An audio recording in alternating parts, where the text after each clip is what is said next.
दोस्तों, श्रीमद् भागवत गीता की कुछ लाइनें हैं जिसे हमें अपने जीवन में जरूर जानना चाहिए। तो चलिए हम जानते हैं, आत्मा और परमात्मा का संबंध क्या है, जीवन में मनुष्य का क्या उद्देश्य है, इस संसार में मनुष्य ने क्यों जन्म लिया है, क्या है ऐसा भागवत गीता में जो मनुष्य का भगवान से योग करा देता है, जीवन और मृत्यु के चक्र से मुक्ति दिला देता है।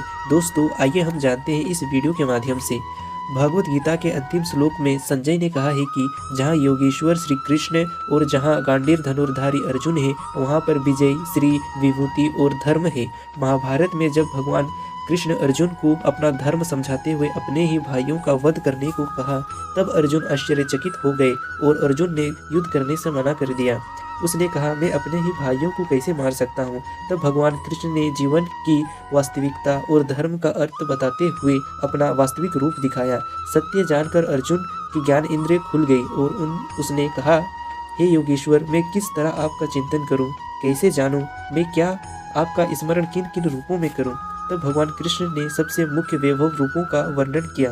भगवान कहते हैं, मैं समस्त जीवों के हृदय में विराजमान परमात्मा हूँ। मैं समस्त जीवों में आदि, मध्य तथा अंत हूँ। मैं आदित्यों में विष्णु, प्रकाशों में सूर्य, नक्षत्रों में चंद्र, वेदों में सामवेद, इंद्रियों में मन तथा समस्त जीवों में चेतना हूँ।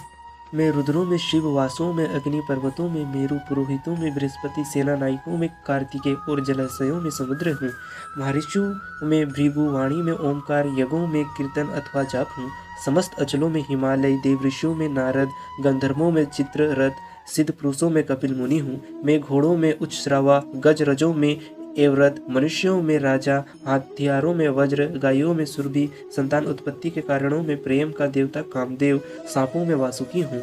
मैं नागों में अनंत नाग, जलचरों में वरुण देव, पितरों में आर्यम, दैत्यों में भक्तराज प्रहलाद, दमन करने वालों में काल, पशुओं में सिंह तथा पक्षियों में गरुड़ हूँ। समस्त पवित्र करने वालों में वायु, शस्त्रधारियों में राम, मछलियों में मगर, नदियों में गंगा, समस्त विद्याओं में आध्यात्मिक विद्या और तर्क शास्त्रियों में निर्णायक सत्य हूँ। अक्षरों में आकार हूँ, समासों में द्वंद्व हूँ। मैं शाश्वत काल हूँ, सृष्टाओं में ब्रह्मा हूँ।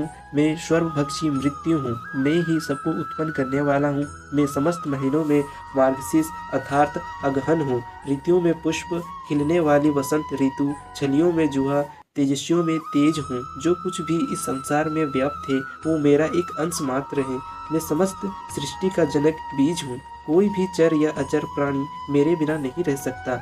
सारा ऐश्वर्य, सौंदर्य तथा तेजस्वी सृष्टियाँ नर तेज के स्फुलिंग मात्र से अद्भुत है। मैं अपने केवल अंश मात्र से संपूर्ण ब्रह्मांड में व्याप्त होकर इसे धारण करता हूँ। प्रत्येक स्थान पर मैं ही हूँ। मेरी इच्छा के बिना एक पत्ता भी नहीं हिलता।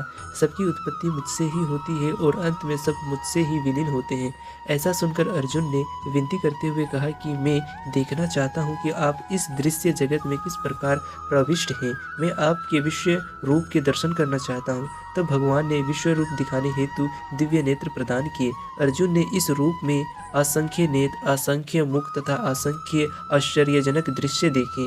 ये रूप अनेक देवी आभूषण से अलंकृत था और अनेक देवी हथियार धारण किए हुए थे। भगवान का ये रूप आश्चर्यचकित, तेजमय, सर्वव्यापी था। अर्जुन ने भगवान से हाथ जोड़कर प्रार्थना की और कहा, मैं आपके शरीर में अनेक देवता और अन्य विविध जीवों को एक साथ देख रहा हूँ। मैं आपके शरीर में अनगिनत हाथ, पेट और नेत्र देख रहा हूँ जिनका कोई अंत नहीं। भागवत गीता में भगवान श्री कृष्ण कहते हैं, यदि तुम मेरे शरण में आना चाहते हो तो इस जीवन को मेरी भक्ति में उपयोग करो। मेरी भक्ति शरीर नहीं अपितु आत्मा से कर सकते हो। जिस प्रकार शरीर को दुरुस्त करने के लिए खाना की आवश्यकता होती है, उसी प्रकार आत्मा को दुरुस्त करने के लिए मेरी भक्ति की आवश्यकता होती है।